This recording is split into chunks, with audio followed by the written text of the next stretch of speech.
இயேசு கிறிஸ்துவில் எனக்கு பிரியமான சகோதர சகோதரிகளே, இன்றைக்கு திரு அவை நம்ம கொடுத்திருக்கின்ற நற்செய்தி லூக்கா நற்செய்தி 4ஆம் அதிகாரம் இறைவார்த்தை 16 முதல் 30 முடிய. இன்றைய இறைவார்த்தையின் சுருக்கம் என்னவென்று பார்க்கின்ற பொழுது, இயேசு தன்னுடைய சொந்த ஊர் நாசரேத்திற்கு செல்லுகின்றார். எப்பொழுதும் நம்முடைய சொந்த ஊருக்கு செல்லுகின்ற பொழுது நமக்கு ஒரு ஆனந்தம் இருக்கும். அந்த ஆனந்தத்தோடு அவரும் செல்லுகின்றார். அங்கே தொழுகை கூடத்திலே போதிப்பதற்காக அமர்ந்திருக்கின்றார். அவரிடத்திலே எசாயாவினுடைய சுருளேடு கொடுக்கப்படுகின்றது. அந்த சுருளேட்டை எடுத்து வாசிக்கின்றார். அந்த வாசிக்கப்பட்ட பகுதி என்பது அவரை பற்றியே அவர் வாசிக்கின்றார். என்ன சொல்லுகின்றார்? ஆண்டவரின் ஆவி என்மேல் உள்ளது, அவர் என்னை அருள்பொழிவு செய்துள்ளார். எதற்காக? ஏழைகளுக்கு நற்செய்தி, சிறைப்பட்டோருக்கு விடுதலை, பார்வையற்றோருக்கு பார்வை, ஒடுக்கப்பட்டோருக்கு விடுதலை, அதை பொருள் அருள் தரும் ஆண்டினை அறிவிக்கவும் என்று அந்த பகுதி முடிகிறது. இரண்டாவது பகுதியில் பார்க்கின்ற பொழுது என்ன சொல்கின்றார் என்றால், இறைவாக்கினர்கள் எவரும் தன்னுடைய சொந்த ஊரில் மதிக்கப்படுவதில்லை என்று அழுத்தமாக சொல்லிவிட்டு செல்லுகின்றார். இந்த பகுதியை நாம் எப்படி புரிந்து கொள்வது? யூதர்களை பொறுத்தவரை மீட்பு என்று ஒன்று இருந்தால் அது யூதர்களுக்கு மட்டும்தான், மற்ற எந்த மக்களுக்கும் மீட்பு இல்லை என்று அவர்கள் கருதினார்கள். காரணம் என்ன? அவர்கள் கடவுளால் தேர்ந்தெடுக்கப்பட்ட ஒரு கூட்டம், கடவுளால் வழிநடத்தப்பட்ட ஒரு கூட்டம். கடவுள் அவர்களுக்காக அரும் பெரும் செயல்களெல்லாம் புரிந்திருக்கின்றார். ஆக அந்த அடிப்படையிலே நாம் தேர்ந்தெடுக்கப்பட்ட இனம், ஆகவே மீட்பு என்பது நமக்கு மட்டும்தான், மற்ற எவருக்கும் இல்லை என்பது அவர்களுடைய சிந்தனையாக இருந்தது.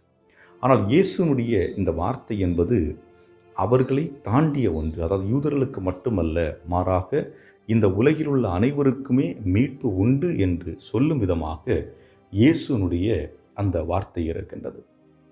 இங்கே பார்க்கின்றோம், ஏழைகள், சிறைப்படுத்தப்பட்டோர், பார்வையற்றோர், ஒடுக்கப்பட்டோர், இவர்கள் எல்லாம் சமுதாயத்தில் புறக்கணிக்கப்பட்டவர்கள். ஆக புறக்கணிக்கப்பட்டவர்கள் என்று சொல்லுகின்ற பொழுது யூதர்களில் மட்டுமே புறக்கணிக்கப்பட்டவர்கள் என்று இல்லை, மாறாக பல்வேறுபட்ட இனங்களிலே புறக்கணிக்கப்பட்ட மக்கள் இருந்தார்கள். ஏன் இயேசு சமாரிய பெண்ணை சந்தித்தார்.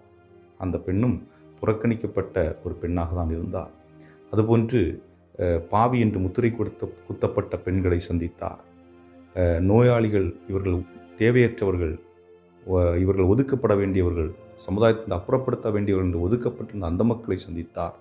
இப்படி யார் யார் இந்த யூத சமூகத்தாலோ அல்லது பெரியவர்களாலோ தங்களை பெரியவர்கள் நினைக்கின்றார்களோ அவர்களால் ஒதுக்கப்படுகின்ற எல்லாருமே இயேசு ஏற்றுக்கொள்ளுகின்றார். அப்படி என்றால் இயேசு அன்பும் இரக்கம் நிறைந்தவராக இருக்கின்றார். ஆக கடவுள் அன்பும் இரக்கம் நிறைந்தவர். அவர் எல்லாரையும் மீட்க வேண்டும் என்ற ஒற்றை எண்ணத்தில் தான் இங்கே செயல்பட்டார் என்பதுதான். ஆக ஆண்டவரின் ஆவி எதற்கு இறங்கி இருக்கிறது? எல்லாரையும் மீட்டு எல்லாரையும் ஒரே குடும்பமாக இணைப்பதற்காக மீட்டு இருக்கிறது என்று நாம் புரிந்து கொள்ள முடிகிறது. பலரும் சொல்லும் வார்த்தை, இந்த சமூகம் என்னை பயன்படுத்துகிறது, இந்த சமூகம் என்னை ஏழையாக வைத்துக் கொள்கிறது, இந்த சமூகம் நான் குற்றம் செய்யாமலே குற்றவாளி என்று தீர்ப்பெழுதுகிறது. உண்மைதான், நான் இல்லை என்று சொல்லவில்லை. இந்த சமுதாயத்தில் பல நேரங்களிலே நாம் ஒரு மனிதனாக கருதப்படுவதில்லை, மாறாக ஒரு ப்ராடக்ட், ஒரு பொருளாக நம்மை இன்று பார்க்கின்றார்கள். ஹிட்லருடைய காலகட்டத்தில் பார்த்தோம் என்றால், ஒரு மனிதன் உழைப்பதற்கு தகுதி இல்லை என்றால் அவன் வாழக்கூடாது, அவனை அழித்து விடுங்கள். முசோலினியும் அதைதான் செய்தார். ஒரு மனிதனுக்கு வாழ்வதற்கு தகுதி என்பது அவனால் உழைத்து சம்பாதித்து கொடுக்க முடியும், அல்லது அரசுக்கு வேலை செய்ய முடியும், அவனுடைய உடலில் தெம்பு இருக்க வேண்டும். அப்படிப்பட்ட காலகட்டத்திலே அவன் வாழ்வதற்கு தகுதி உரியவன். ஆனால் எப்பொழுது அவனுடைய உடலானது தன்னுடைய இயல்பை இழந்து விடுகிறதோ அப்பொழுதே அவன் வாழ தகுதியற்றவன் என்றெல்லாம் கருதிய காலகட்டங்கள். ஆனால் இயேசு இவைகளிலிருந்து வேறுபட்டு நிற்கின்றார். எவர் ஒருவர் ஒதுக்கப்படுகிறாரோ, ஓரங்கட்டப்படுகிறாரோ அவர்களுக்கு இயேசு முன்னுரிமை கொடுப்பதாக நாம் பார்க்கின்றோம். அன்புக்குரியவர்களே, நாமும் பல நேரங்களிலே இந்த சமூகத்தால் புறக்கணிக்கப்பட்டதாக நாம் உணர்வோம். ஆனால் அப்பொழுது நாம் புரிந்து கொள்ள வேண்டிய ஒன்று என்னவென்றால், இயேசு நமக்காக இந்த உலகிற்கு வந்தார், நமக்காக பாடுபட்டார், நமக்காக இரத்தம் சிந்தினார், நம்மை ஏற்கனவே தன்னுடைய இரத்தத்தால் மீட்டு விட்டார். நாம் இப்பொழுது செய்ய வேண்டியது என்ன? இயேசு எவ்வாறு நாம் மீட்படைவதற்காக தன்னுடைய உடலை வருத்தி இரத்தத்தை சிந்தி நமக்காக பணிபுரிந்தாரோ, அதுபோன்று இன்னும் நாம் வாழ்ந்து கொண்டிருக்கின்ற இந்த சமூகத்தில் பல மக்கள் புறக்கணிக்கப்பட்டு கொண்டிருக்கின்றார்கள், வேதனைக்குட்படுத்தப்பட்டு கொண்டிருக்கின்றார்கள், துன்புறுத்தப்பட்டு கொண்டிருக்கின்றார்கள்.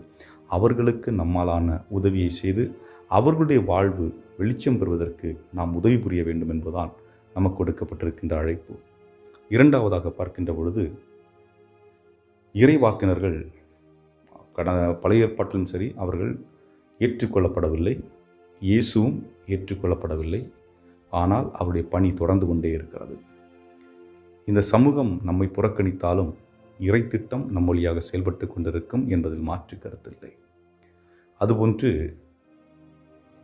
யூதர்கள் மட்டுமே மீட்பை பெற முடியும் என்ற எண்ணம் கடந்து திருச்சபையிலே நாம் இயேசு கிறிஸ்துவை வழிபட்டு கொண்டிருக்கின்றோம்.